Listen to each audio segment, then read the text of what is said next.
بسم الله الرحمن الرحيم ياسين والقرآن الحكيم إنك لمن المرسلين على صراط مستقيم تنزيل العزيز الرحيم لتنذر قوما ما أنذر آباؤهم فهم غافلون لقد حق القول على أكثرهم فهم لا يؤمنون إنا جعلنا في أعناقهم أغلالا فهي إلى الأذقان فهم مقمحون وجعلنا من بين أيديهم سدا ومن خلفهم سدا فأغشيناهم فهم لا يبصرون وسواء عليهم أأنذرتهم أم لم تنذرهم لا يؤمنون إنما تنذر من اتبع الذكر وخشي الرحمن بالغيب فبشره بمغفرة وأجر كريم إنا نحن نحيي الموتى ونكتب ما قدموا وآثارهم وكل شيء أحصيناه في إمام مبين واضرب لهم مثلا أصحاب القرية إذ جاءها المرسلون إذ أرسلنا إليهم اثنين فكذبوهما فعززنا بثالث فقالوا إنا إليكم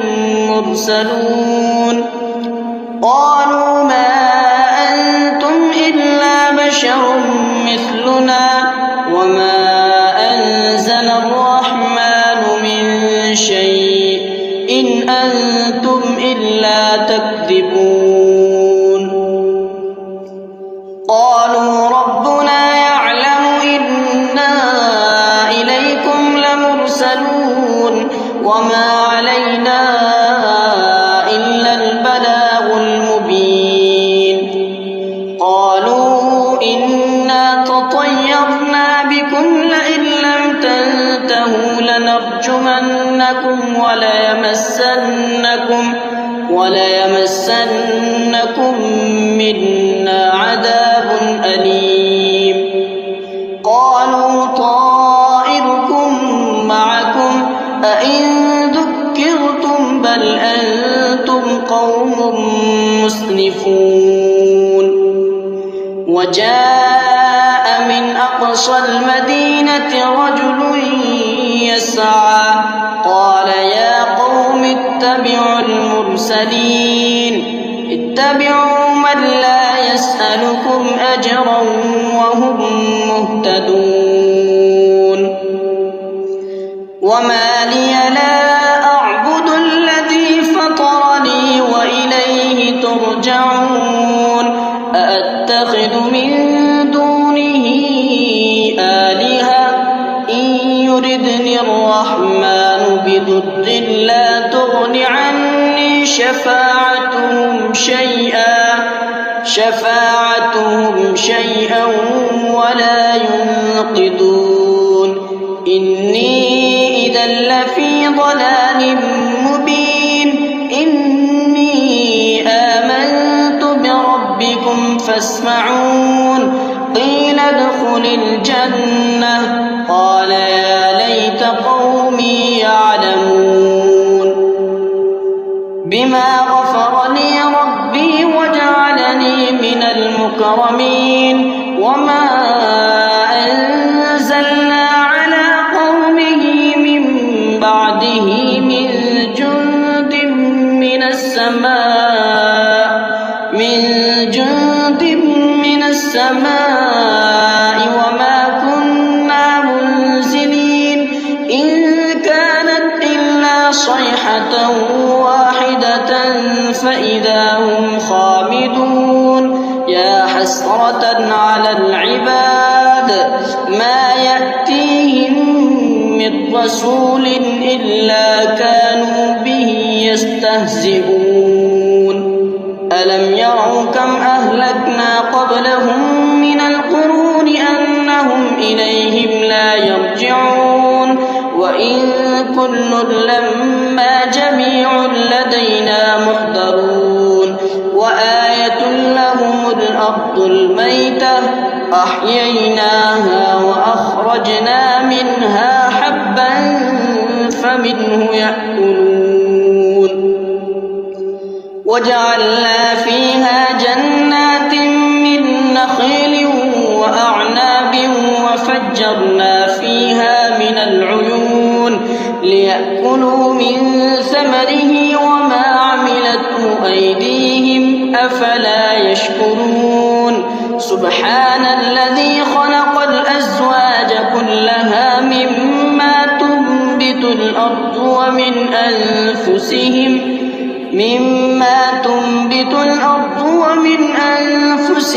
ومما لا يعلمون وآية لهم الليل نسلخ منه النهار فإذا هم مظلمون والشمس تجري لمستقر لها ذلك تقدير العزيز العليم والقمر قدرناه منازل حتى عاد كالعرجون القديم لا الشمس ينبغي لها أن تدرك القمر ولا الليل سابق النهار وكل في فلك يسبحون وآية لهم أنا حملنا ذريتهم في الفلك المشحون وخلقنا لهم من مثله ما يركبون وإن نشأ نغرقهم فلا صريخ لهم ولا هم ينقذون إلا رحمة منا ومتاعا إلى حين وإذا قيل لهم اتقوا ما بين أيديكم وما خلفكم لعلكم ترحمون وما تأتيهم من آية من آيات ربهم إلا كانوا عنها معرضين وإذا قيل لهم أنفقوا مما رزقكم الله قال الذين كفروا للذين آمنوا أنطعم من لو يشاء الله أطعمه إن أنتم إلا في ضلال مبين ويقولون متى هذا الوعد إن كنتم صادقين ما ينظرون إلا صيحة واحدة تأخذهم وهم يخصمون فلا يستطيعون توصية ولا إلى أهلهم يرجعون ونفخ في الصور فإذا هم من الأجداث إلى ربهم ينسلون قالوا يا ويلنا من بعثنا من مرقدنا هذا ما وعد الرحمن وصدق المرسلون إن كانت إلا صيحة واحدة فإذا هم جميع لدينا محضرون فاليوم لا تظلم نفس شيئا ولا تجزون إلا ما كنتم تعملون إن أصحاب الجنة اليوم في شغل فاكهون هم وأزواجهم في ظلال على الأرائك متكئون لهم فيها فاكهة ولهم ما يدعون سلام قولا من رب رحيم وامتازوا اليوم أيها المجرمون ألم أعهد إليكم يا بني آدم ألا تعبدوا الشيطان إنه لكم عدو مبين وأن اعبدوني هذا صراط مستقيم ولقد أضل منكم جبلا كثيرا أفلم تكونوا تعقلون هذه جهنم التي كنتم توعدون اصلوها اليوم بما كنتم تكفرون اليوم نختم على أفواههم وتكلمنا أيديهم وتشهد أرجلهم بما كانوا يكسبون ولو نشاء لطمسنا على أعينهم فاستبقوا الصراط فأنى يبصرون ولو نشاء لمسخناهم على مكانتهم فما استطاعوا مضيا ولا يرجعون ومن نعمره ننكسه في الخلق أفلا يعقلون وما علمناه الشعر وما ينبغي له إن هو إلا ذكر وقرآن مبين لينذر من كان حيا ويحق القول على الكافرين أولم يروا أنا خلقنا لهم مما عملت أيدينا أنعاما فهم لها مالكون وضللناها لهم فمنها ركوبهم ومنها يأكلون ولهم فيها منافع ومشارب أفلا يشكرون واتخذوا من دون الله آلهة لعلهم ينصرون لا يستطيعون نصرهم وهم لهم جند محضرون فلا يحزنك قولهم إنا نعلم ما يسرون وما يعلنون أولم ير الإنسان أنا خلقناه من نطفة فإذا هو خصيم مبين وضرب لنا مثلا ونسي خلقه قال من يحيي العظام وهي رميم قل يحييها الذي أنشأها أول مرة وهو بكل خلق عليم الذي جعل لكم من الشجر الأخضر نارا فإذا أنتم منه توقدون أوليس الذي خلق السماوات والأرض بقادر على أن يخلق مثلهم بلى وهو الخلاق العليم إنما أمره إذا أراد شيئا أن يقول له كن فيكون فسبحان الذي بيده ملكوت كل شيء وإليه ترجعون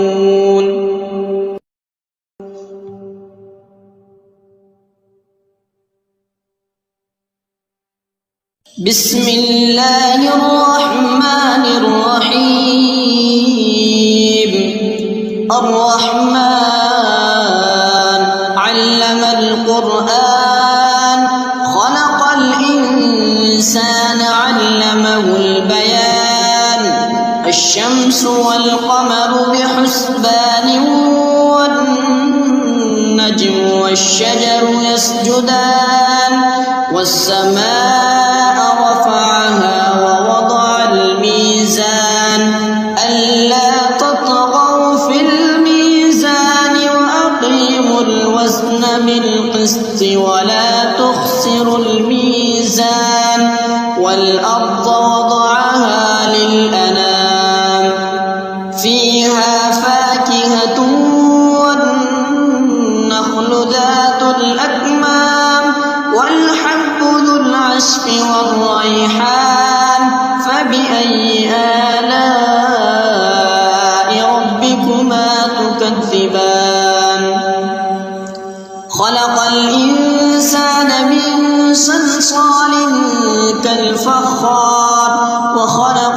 والجان من مارج من نار فبأي آلاء ربكما تكذبان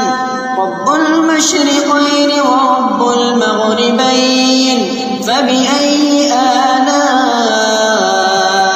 ربكما تكذبان مرج البحرين يلتقيان بينهما برزخ لا يبغيان فبأي آلاء ربكما تكذبان يخرج منهما اللؤلؤ والمرجان فبأي آلاء ربكما تكذبان كل من عليها فان ويبقى وجه ربك ذو الجلال والإكرام فبأي آلاء ربكما تكذبان يسأله من في السماوات والأرض كل يوم هو في شأن فبأي آلاء ربكما تكذبان سنفرغ لكم أيها الثقلان فبأي آلاء ربكما تكذبان يا معشر الجن والإنس إن استطعتم أن تنفذوا من أقطار السماوات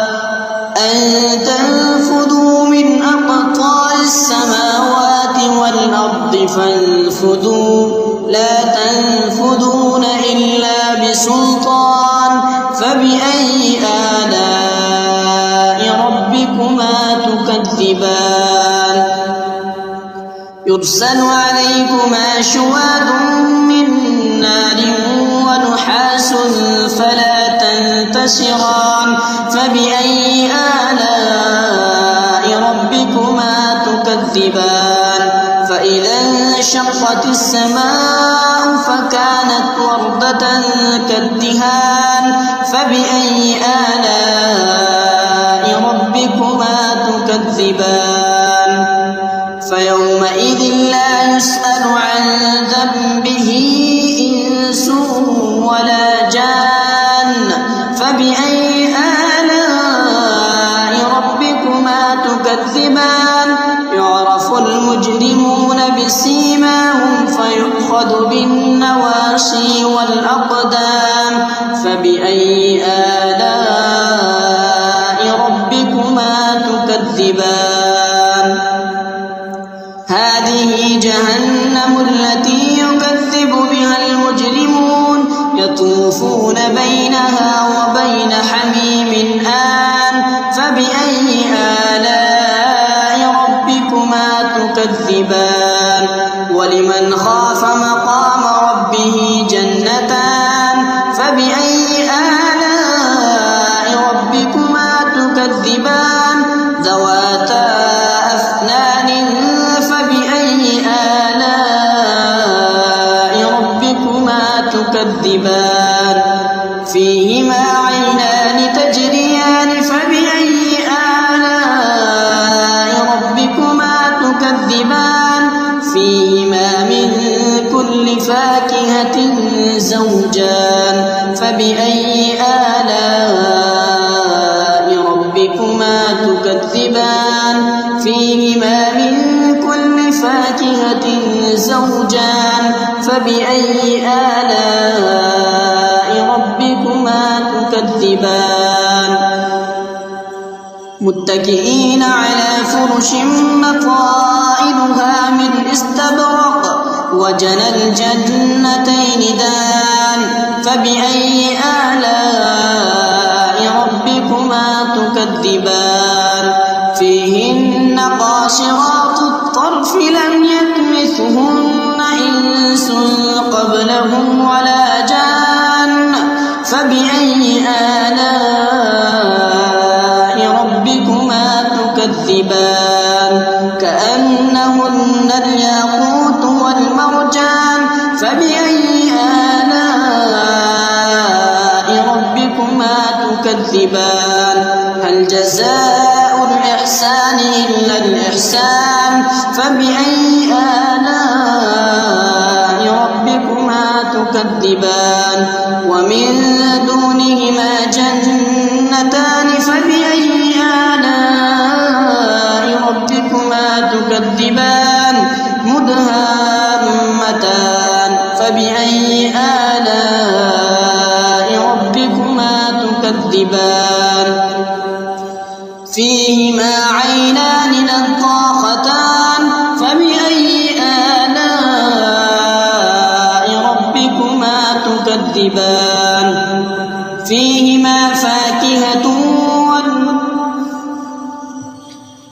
فيهما فاكهة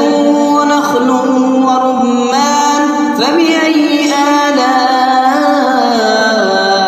ربكما تكذبان فيهن خيرات حسان فبأي آلاء ربكما تكذبان حور مقصورات في الخيام فبأي آلاء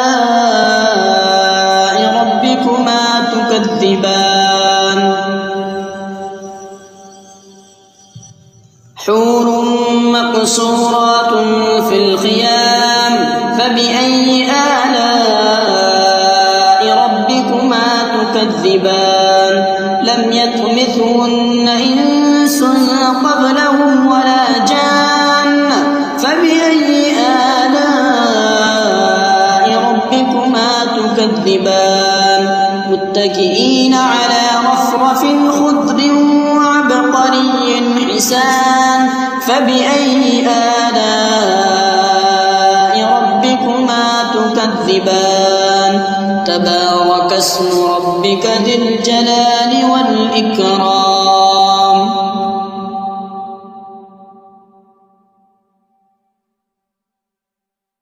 بسم الله الرحمن الرحيم إذا وقعت الواقعة ليس لوقعتها كاذبة خافضة رافعة إذا رجت الأرض رجا وبست الجبال بسا فكانت هباء منبثا وكنتم أزواجا ثلاثة فأصحاب الميمنة ما أصحاب الميمنة وأصحاب المشأمة ما أصحاب المشأمة والسابقون السابقون أولئك المقربون في جنات النعيم ثلة من الأولين وقليل من الآخرين على سرر موضونة متكئين عليها متقابلين يطوف عليهم ولدان مخلدون بأكواب وأباريق وكأس من معين لا يصدعون عنها ولا ينزفون وفاكهة مما يتخيرون ولحم طير مما يشتهون وحور عين كأمثال اللؤلؤ المكنون جزاء بما كانوا يعملون لا يسمعون فيها لغوا ولا تأثيما إلا قيلا سلاما سلاما وأصحاب اليمين ما أصحاب اليمين في سدر مخضود وطلح مندود وظل ممدود وماء مسكوب وفاكهة كثيرة لا مقطوعة ولا ممنوعة وفرش مرفوعة إنا أنشأناهن إنشاء فجعلناهن أبكارا أترابا لأصحاب اليمين ثلة من الأولين وثلة من الآخرين وأصحاب الشمال ما أصحاب الشمال في سموم وحميم وظل من يحموم لا بارد ولا كريم إنهم كانوا قبل ذلك مترفين وكانوا يصرون على الحنث العظيم وكانوا يقولون أئذا متنا وكنا ترابا وعظاما أئنا لمبعوثون أوآباؤنا الأولون قل إن الأولين والآخرين لمجموعون إلى ميقات يوم معلوم ثم إنكم أيها الضالون المكذبون لآكلون من شجر من زقوم فمالئون منها البطون فشاربون عليه من الحميم فشاربون شرب الهيم هذا نزلهم يوم الدين نحن خلقناكم فلولا تصدقون أفرأيتم ما تمنون أأنتم تخلقونه أم نحن الخالقون نحن قدرنا بينكم الموت وما نحن بمسبوقين على أن نبدل أمثالكم وننشئكم فيما لا تعلمون ولقد علمتم النشأة الأولى فلولا تذكرون أفرأيتم ما تحرثون أأنتم تزرعونه أم نحن الزارعون لو نشاء لجعلناه حطاما فظلتم تفكهون إنا لمغرمون بل نحن محرومون أفرأيتم الماء الذي تشربون أأنتم أنزلتموه من المزن أم نحن المنزلون لو نشاء جعلناه أجاجا فلولا تشكرون أفرأيتم النار التي تورون أأنتم أنشأتم شجرتها أم نحن المنشئون نحن جعلناها تذكرة ومتاعا للمقوين فسبح باسم ربك العظيم فلا أقسم بمواقع النجوم وإنه لقسم لو تعلمون عظيم إنه لقرآن كريم في كتاب مكنون لا يمسه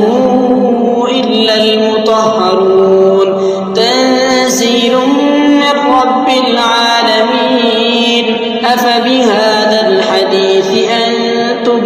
مدهنون وتجعلون رزقكم أنكم تكذبون فلولا إذا بلغت الحلقوم وأنتم حينئذ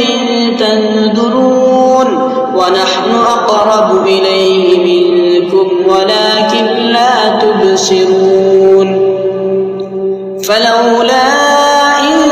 كنتم غير مدينين ترجعونها إن كنتم صادقين فأما إن كان من المقربين فروح وريحان وجنة نعيم وأما إن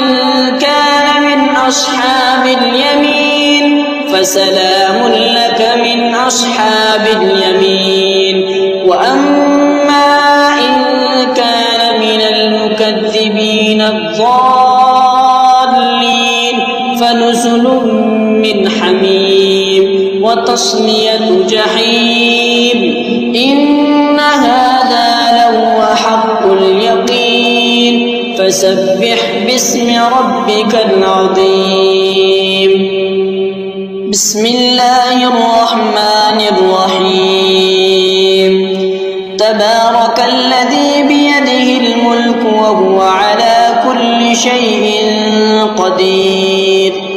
الذي خلق الموت والحياة ليبلوكم أيكم أحسن عملا وهو العزيز الغفور الذي خلق 7 سماوات طباقا ما ترى في خلق الرحمن من تفاوت فارجع البصر هل ترى من فتور ثم ارجع البصر كرتين ينقلب إليك البصر خاسئا وهو حسير ولقد زينا السماء الدنيا بمصابيح وجعلناها رجوما للشياطين وأعتدنا لهم عذاب السعير وللذين كفروا بربهم عذاب جهنم وبئس المصير إذا ألقوا فيها سمعوا لها شهيقا وهي تفور تكاد تميز من الغيظ كلما ألقي فيها فوج سألهم خزنتها ألم يأتكم نذير قالوا بلى قد جاءنا نذير فكذبنا وقلنا ما نزل الله من شيء إن أنتم إلا في ضلال كبير وقالوا لو كنا نسمع أو نعقل ما كنا في أصحاب السعير فاعترفوا بذنبهم فسحقا لأصحاب السعير إن الذين يخشون ربهم بالغيب لهم مغفرة وأجر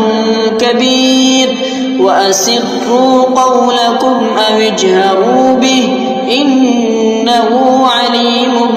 بذات الصدور ألا يعلم من خلق وهو اللطيف الخبير هو الذي جعل لكم الأرض ذلولا فامشوا في مناكبها وكلوا من رزقه وإليه النشور أأمنتم من في السماء أن يخسف بكم الأرض فإذا هي تمور أم أمنتم من في السماء أن يخسف أن يرسل عليكم حاصبا فستعلمون كيف نذير ولقد كذب الذين من قبلهم فكيف كان نكير أولم يروا إلى الطير فوقهم صافات ويقبض ما يمسكهن إلا الرحمن إنه بكل شيء بصير أمن هذا الذي هو جند لكم ينصركم من دون الرحمن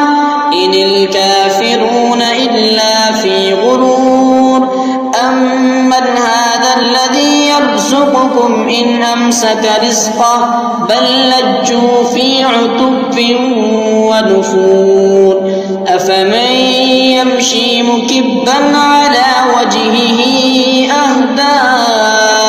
أمن يمشي سويا على صراط مستقيم قل هو الذي أنشأكم وجعل لكم السمع والأبصار والأفئدة قليلا ما تشكرون قل هو الذي ذرأكم في الأرض وإليه تحشرون ويقولون متى هذا الوعد إن كنتم صادقين قل إنما العلم عند الله وإنما أنا نذير مبين فلما رأوه زلفة سيئت وجوه الذين كفروا وقيل هذا الذي كنتم به تدعون قل أرأيتم إن أهلكني الله ومن معي أو رحمنا فمن يجير الكافرين من عذاب أليم قل هو الرحمن آمنا به وعليه توكلنا فستعلمون من هو في ضلال مبين قل أرأيتم إن أصبح ماؤكم غورا